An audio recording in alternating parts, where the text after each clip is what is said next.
Hi guys, so we're back from Birmingham MCM Comic Con day one this Saturday. So just doing my sort of review for the day.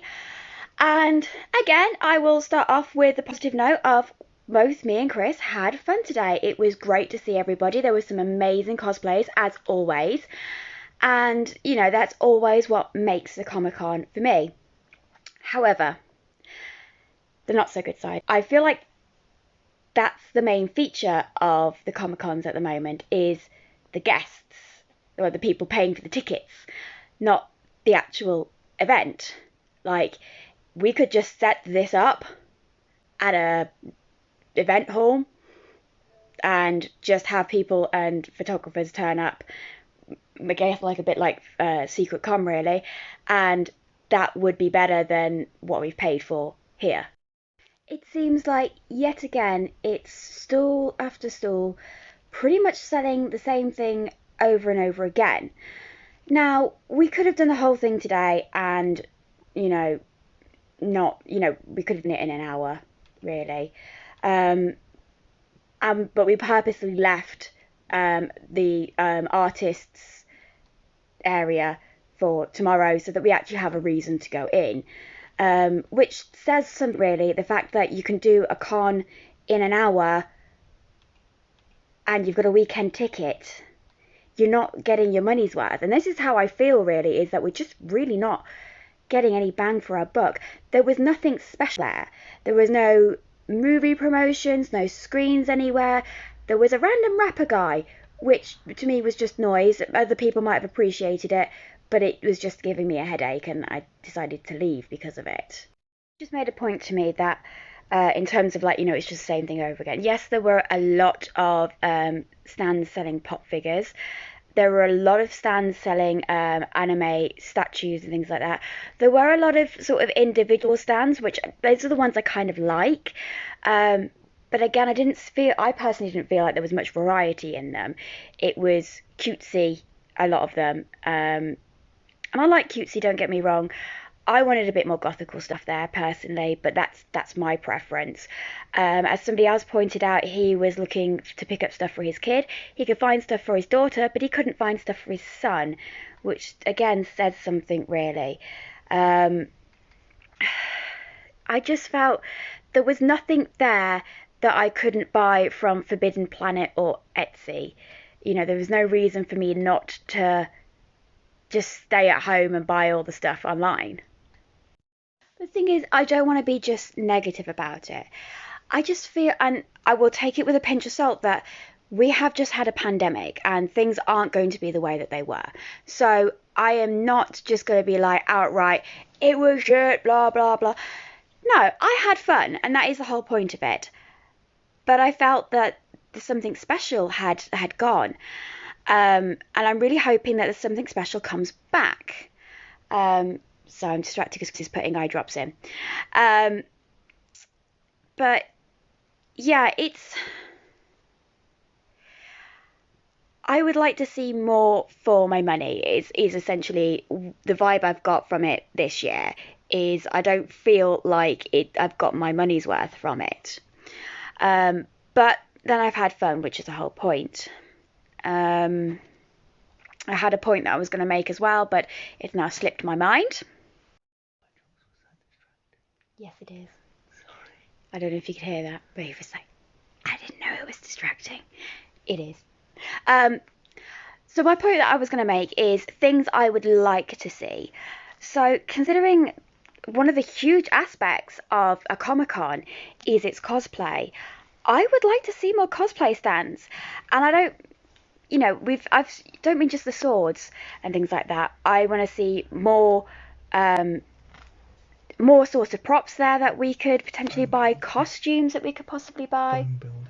Phone building, yeah, stuff to be able to do phone building, sewing stuff. That would be great if we were able to go and buy stuff for the next costume build, and even speak to people on stalls about making, not just going to like a sit down stage thing, but actually go and physically talk to someone.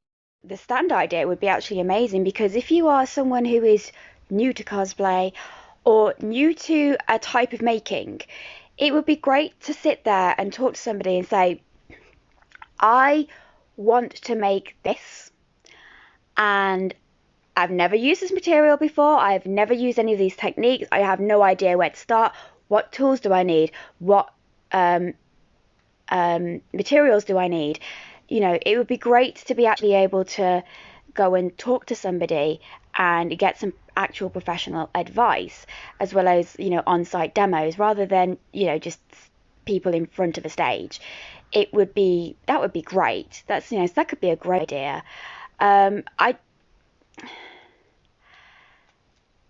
You know, even basically, like, you know, you could even do things like talking to people about how to do cosplay makeup, because that's a skill. That's a huge skill.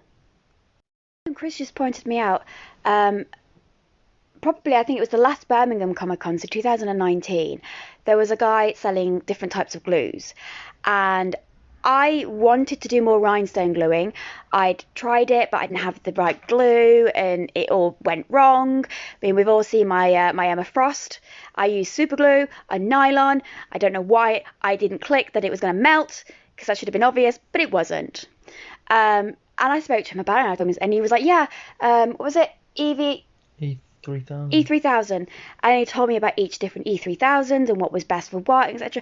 And that was what I needed. That was what I wanted. So if we had more like that, that would be amazing.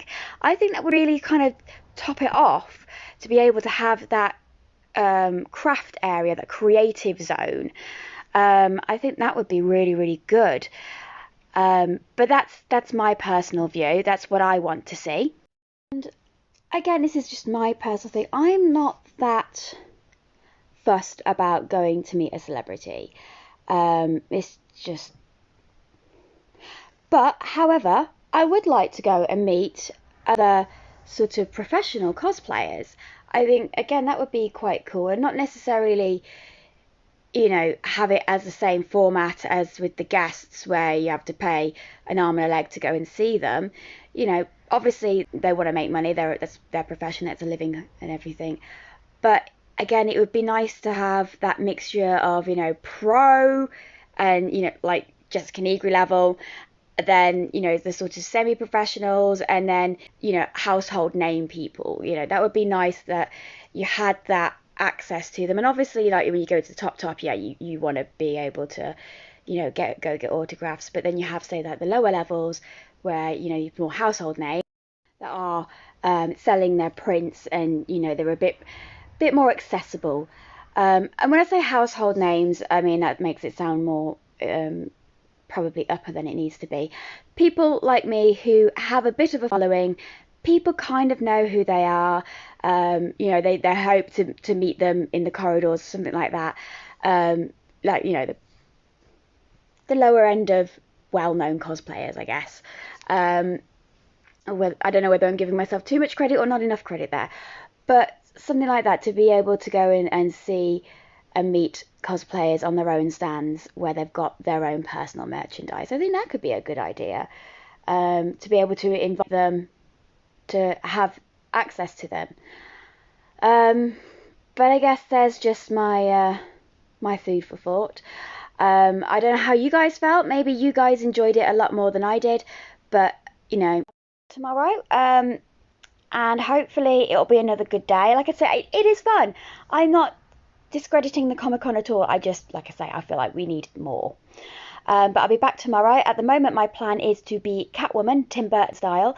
I had ordered a pair of boots that went perfectly with the cosplay, and they are going to arrive on Monday. Not tomorrow when I need them.